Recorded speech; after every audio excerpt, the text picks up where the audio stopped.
Narito ako sa huling yugto ng aking buhay. Ang aking mga panulat na minsay naging sandata laban sa pang-aapi, ngayon sumusulat ng mga salitang magpapalaya sa aking kaluluwa. Marami akong ipinaglalaban, marami akong isinakripisyo, ngunit sa lahat ng aking mga hadikain, may isang katotohanang hindi ko maaaring talikuran: ang Diyos, ang pananampalataya at ang kapatawaran. Ako, si Jose Rizal, at sa harap ng aking nalalapit na kamatayan, ipinahayag ko ang aking pagbabalik loob.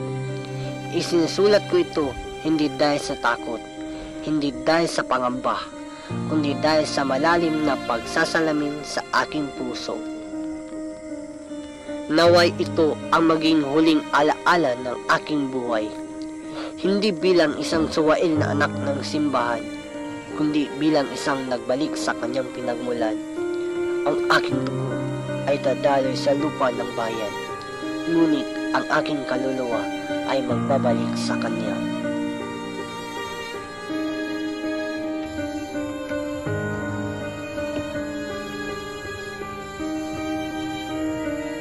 Dr. Jose Rizal, ito na ang huling sandali. Nais kong ipaabot sa iyo ang awa ng simbahan. Isang pagbabalik loob lamang at ang iyong kaluluwa ay maliligtas.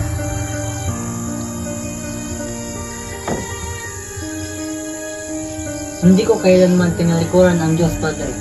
Ang aking mga isinulat ay laban sa pang-aapi, hindi laban sa pananampalataya. Kung gayon, bakit hindi mo ito ipayag?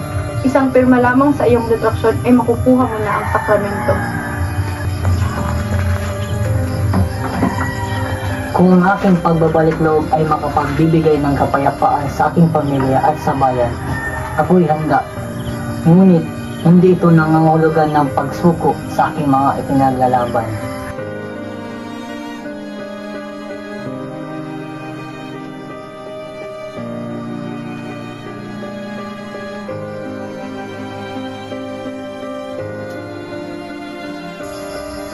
Napakagandang pahayag, anak.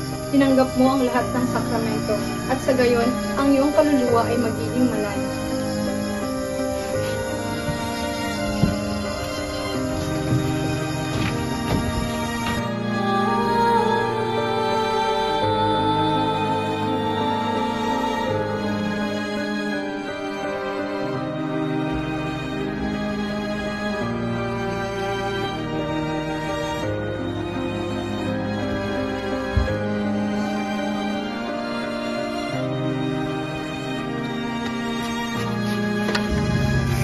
Kailangan kong makita ang aking kapatid.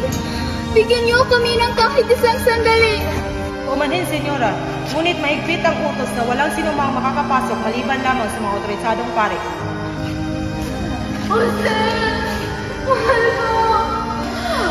Jose, mahal ko! Naway ka lang na hindi kita malilimutan. Jose, mahal ko! Paalam, aking mahal. Paalam, Isabel. Paalam, aking pamilya. Patawarin ninyo ako kung andas na aking tinap ay nagdulot ng inyong dalamhati. Ngunit tandaan ninyo, hindi ako mamamatay ng walang saysay. Ang ating bayan ay muling babangon at sa bawat paglubog ng araw, may bagong umagang darating. Kaya ba natin gawing opisyal ang dokumentong ito? Sigurado ba tayo na si Rizal ang pamaruman nito? Opo, Gobernador General. Naroon ang paring bisita na isinurot at nilagdaan nila ito. Kung gayon, ay wala nang makakatigil pa sa batas. Bukas sa bagong bayan ay magaganap ang hatol kay Rizal.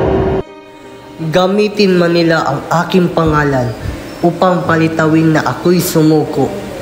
Hindi nila kayang patayin ang diwang aking iniwan. Ang mga ideya ay hindi nasusunog, hindi nababaon sa hukay. Sa bawat Pilipinong gigising sa katotohanan, ako'y mabubuhay.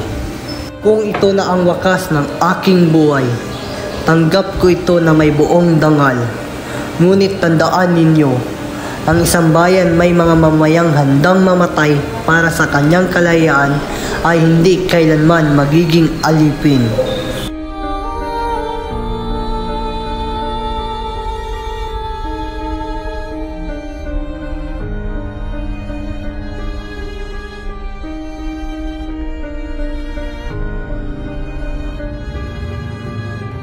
Huwag kayong tumangis para sa akin.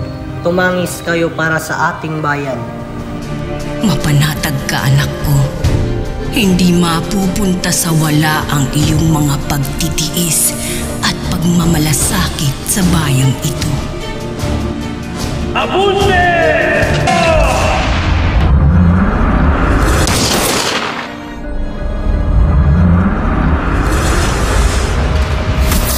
Consumatones!